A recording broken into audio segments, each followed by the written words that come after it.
जो लोग इंटरव्यू तक पहुंच गए हैं उनको बहुत बहुत कांग्रेचुलेसन। आप प्रिपरेशन कीजिए, अच्छे से प्रिपरेशन कीजिए ताकि आप इंटरव्यू में सेलेक्ट होकर जॉब ले पाइए। अब आपको बताते हैं कि हम लोग क्या क्या करने वाले हैं पूरे इंटरव्यू सेशन में। ये फर्स्ट लेक्चर है इंटरव्यू सेशन का। इसमें हम लोग देखेंगे कि कैसे स्टार्ट करना है प्रिपरेशन, क्या क्या चीज़ों को नोटिस करना है, और कुछ टिप्स दूंगा मैं आपको इंटरव्यू के लिए। इसके अलावा आप बात करेंगे कि कोई मिस्टेक नहीं करना है इंटरव्यू में। एक छोटा सा मिस्टेक जो है बहुत बड़ा नंबर का गैप क्रिएट कर देगा। आपको 2 नंबर 3 नंबर का भी गैप जो होगा ना, वो बहुत मैटर करेगा आपके जॉब में सिलेक्शन में। अब बात करते हैं पिछले ईयर जैसे हम लोगों ने इंटरव्यू का प्रिपरेशन किया था, वही सेम मेथड को करेंगे। 1 बाय 1 मॉक इंटरव्यू लेंगे, 2-3 क्लास लेंगे। पिछले साल क्योंकि हमारे बच्चों ने इंटरव्यू में बहुत अच्छा से परफॉर्म किया था, कुछ बच्चों ने तो 19 मार्क्स तक लाए थे। एग्जाम्पल के लिए शुभम है, साक्षी है, बहुत सारे बच्चे हैं। नाम लेना शुरू करूंगा तो बहुत का नाम हो जाएगा। तो चलिए स्टार्ट करते हैं इस सेशन को। इंटरव्यू क्या है, इसको एक इजी लैंग्वेज में समझिए तो समवन इज रेडी टू जज यू कंप्लीटली। मतलब जैसे ही आप इंटरव्यू हॉल में एंट्री लेते हो ना, सबसे पहले वो आपके वॉकिंग स्टाइल को जज करते हैं।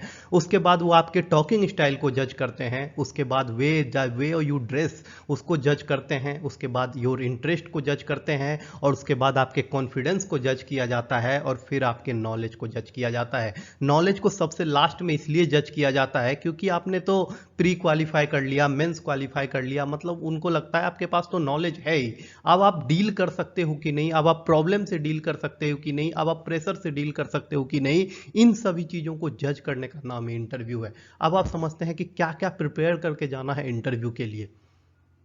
इंटरव्यू पैनल को समझिए। इंटरव्यू पैनल जो होगा ना, 4 से 5 मेंबर्स का पैनल होता है, जिसमें से 2 से 3 लोग जो होते हैं वो बैंकर होते हैं, जिनको बैंकिंग का अच्छा एक्सपीरियंस होता है, जो एग्रीकल्चर सेक्टर से भी हो सकते हैं और नॉन एग्रीकल्चर सेक्टर से भी हो सकते हैं। और रिमेनिंग एक मेंबर जो होता है वो साइकोलॉजिस्ट होता है। साइकोलॉजिस्ट कहने का सेंस यहाँ ये है कि उनके पास साइकोलॉजी का डिग्री हो या ना हो, लेकिन उनको एक्सपीरियंस होता है कि वो आपको जज कर सकते हैं आपके बिहेवियर से। इंटरव्यू का कोई फिक्स टाइम नहीं होता है, 15 से 20 मिनट तक मैक्सिमम इंटरव्यू चलता है। और मैक्सिमम क्वेश्चन जो आपसे पूछेंगे वो 15 क्वेश्चन से 20 क्वेश्चन तक पूछ सकते हैं। अब ये समझिए कि इंटरव्यू में जो क्वेश्चन पूछे जाते हैं उनमें मैक्सिमम क्वेश्चन होते हैं आपके प्रोफाइल से, आपके एजुकेशन से। अगर आप कोई जॉब कर रहे थे उस जॉब के रिलेटेड, अगर आपने एमएससी किया है तो उस एमएससी से रिलेटेड, यही सब क्वेश्चन पूछे जाते हैं। और कुछ एक बैंकिंग टर्म्स पूछे जाते हैं एएफओ के इंटरव्यू में। एएफओ के इंटरव्यू में ज्यादा डीप नहीं जाया जाता है क्योंकि उनको ये बात अच्छे से पता होता है कि ये बच्चे एग्रीकल्चर बैकग्राउंड के हैं। तो हो सकता है आपसे जो स्कीम्स पूछे जाएं और कुछ बैंकिंग इजी इजी टर्म्स पूछे जाए, नोट्स तो हम प्रोवाइड करेंगे ही, उसमें से आप चेक कर सकते हैं।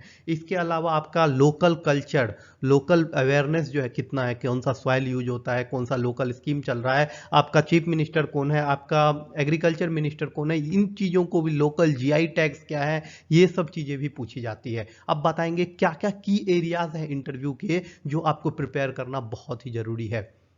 की एरियाज मेनली जो आपको फोकस करना है वो बैंकिंग नॉलेज पे फोकस करना है, बैंकिंग टर्म्स को याद रखना है। उसके अलावा एग्रीकल्चर का करंट अफेयर पीडीएफ भी हम प्रोवाइड कर देंगे जनवरी का, उसको अच्छे से पढ़ के जाइएगा। एजुकेशनल जो आपका बैकग्राउंड है उसके रिलेटेड क्वेश्चन हो सकते हैं थोड़े बहुत पूछे। सिचुएशन अवेयरनेस, जो करंट क्या चल रहा है, करंट क्या ट्रेंडिंग टॉपिक्स हैं, उन सब चीज़ों को आपको देखना होगा। आपकी लीडरशिप एबिलिटी क्या है, आप ग्रुप में वर्क कर सकते हो कि नहीं, ये आपका चेक करेंगे। टेम्परामेंट चेक करेंगे। हो सकता है कि कुछ एडवर्स कंडीशन बनाने का कोशिश करे, हो सकता है आपको थोड़ा टफ कंडीशन देने का कोशिश करे कि आप उसमें कैसे रिएक्ट करते हो, तो उस सब चीज़ों को भी चेक करते हैं। उसके बाद कल्चरल फिट तो सबसे इंपॉर्टेंट है बैंकिंग सेक्टर में, क्योंकि आप हर कल्चर में फिट हो सकते हो या नहीं फिट हो सकते हो। उसके बाद आपका कॉन्फिडेंस चेक किया जाता है, आपका कम्युनिकेशन स्किल चेक किया जाता है। ये सारी चीज़ जो है बहुत इंपॉर्टेंट है। आप बात करते हैं किस तरह के ड्रेस जो है इंपॉर्टेंट होते हैं इंटरव्यू के लिए।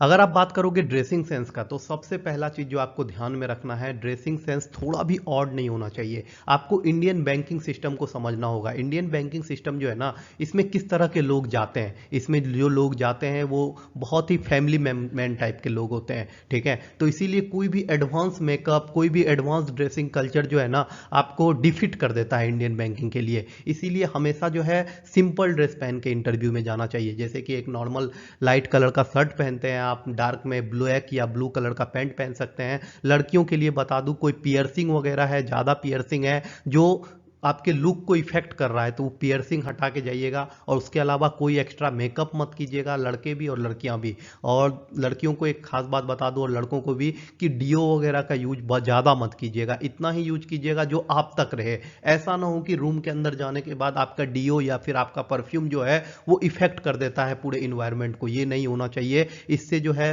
होता है निगेटिव इम्पैक्ट पड़ता है इससे। इसके अलावा जो है आपको ये समझना चाहिए कि जो आप फाइल लेके जा रहे हो जिसमें आप सारे डॉक्यूमेंट्स कैरी करोगे, जो सारे डॉक्यूमेंट्स वो ब्लैक या ब्राउन कलर का हो तो बेस्ट है। ट्रांसपेरेंट टाइप का मत लीजिएगा, कोई सस्ता टाइप का फाइल वगैरह मत लेके जाइएगा। क्यों ऐसा मैं इसलिए कह रहा हूँ क्योंकि ये 200-300 का चीज़ है, थोड़ा अगर अच्छा क्वालिटी का ले जाइएगा थोड़ा इमेज आपका अच्छा बनता है, इस चीज़ को आप ध्यान रखिएगा। अब उसके बाद बात करते हैं कि क्या क्या टिप्स हैं, को इंपॉर्टेंट टिप्स मैं देता हूँ आपको जो आपको फॉलो करने हैं। इंपॉर्टेंट फोकस पॉइंट क्या क्या रखना है आपको, गवर्नमेंट स्कीम्स को कवर करना है, जितने भी गवर्नमेंट स्कीम एग्रीकल्चर रिलेटेड है। इसके अलावा ट्रेंडिंग टॉपिक जैसे cryptocurrency, NPA, KYC, money laundering, inflation, deflation, FDI, इन सब चीज़ों का क्लास में एक बार हम लोग पढ़ लेंगे, उसके बाद इसका नोट्स भी अब प्रोवाइड कर देंगे आपको ग्रुप में।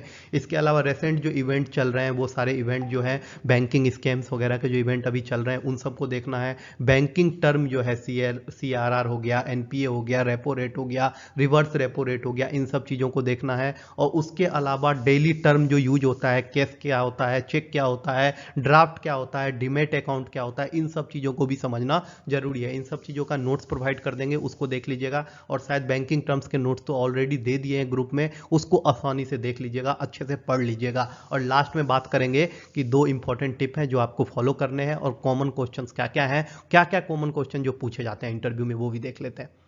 आज से ही अच्छा नींद लीजिए, इंटरव्यू के प्रिपरेशन के लिए अच्छा नींद लेना जरूरी है, आपको फिट दिखना जरूरी है वहाँ पे। वहाँ जाके आपको ऐसा ना हो कि खांसी आने लग जाए, वहाँ जाके आपको सर्दी होने लग जाए, वहाँ जाके आप कांपने लग जाओ, वहाँ जाके आप डर जाओ या फिर कोई इलनेस का सिम्टम आपका सामने आ जाए, तो ये निगेटिव इम्पैक्ट करता है। उनको लगता है ये तो बीमारी रहता है हमेशा, बैंक में आके क्या काम करेगा। ठीक है, तो उसके अलावा अपने बायो हैं क्या क्या कॉमन क्वेश्चन पूछे जाते हैं इंटरव्यू में। कॉमन क्वेश्चन जो आपसे पूछा जाता है, सबसे पहला क्वेश्चन यही होता है, tell us something about yourself. ये सबसे इंपॉर्टेंट क्वेश्चन है और इसमें जो है आपको अपना ब्रीफ इंट्रो देना है, ज़्यादा लंबा चौड़ा नहीं देना है। और इसमें आपके जो इंपॉर्टेंट अचीवमेंट है, जो आपने अचीव किया अपने लाइफ में अभी तक, उसको डिस्क्राइब करना है। उसके अलावा कि अगर आप कोई एम्प्लॉय है तो आपको 6 to 12 मंथ का जो एक्सपीरियंस होगा उसके बारे में पूछा जा सकता है कि आप बैंक में क्यों आ गए, आपने अगर MSc किया है तो बैंक में क्यों आ गए, इस तरह के क्वेश्चन पूछे जाते हैं। आपके स्ट्रेंथ और वीकनेस के लेके क्वेश्चन पूछा जाता है। पिछले ईयर याद है काफी स्टूडेंट से पूछा गया था और वो कंफ्यूज हो गए थे। तो स्ट्रेंथ और वीकनेस जो बताना है ना, तो ऐसा बताना है जो आपके बैंकिंग कैरियर को इफेक्ट ना करे। जब आप वीकनेस बताते हो तो ऐसा नहीं कि आप सोशल मीडिया बता देते हो, सोशल मीडिया वीकनेस बताओगे तो उनको लगेगा दिन भर बैंक में बैठ के आप मोबाइल चलाते रहोगे तो आपको क्यों जॉब देंगे वो। तो इस चीज को ध्यान रखना है। और are you willing to relocate, अगर ये क्वेश्चन आपसे पूछा जाए तो 100% यस बोलना है, क्योंकि बैंकिंग जॉब जो है ट्रांसफरेबल जॉब है, रिलोकेट करना इसमें इंपॉर्टेंट है। ठीक है, तो नेक्स्ट क्लास में आप ट्रेंडिंग टॉपिक्स पे बात करेंगे। अगर आप नए हो तो व्हाट्सएप ग्रुप में जुड़ सकते हो, मैसेज कर दीजिएगा हमारे व्हाट्सएप नंबर पे, नंबर जो है डिस्क्रिप्शन में दे दूंगा। कोई क्वेरी हो तो कमेंट कर दीजिएगा। Thank you so much. इसके बाद हम लोग जो मॉक इंटरव्यू लेंगे उसका रिकॉर्डिंग अपलोड करेंगे। Thank you so much.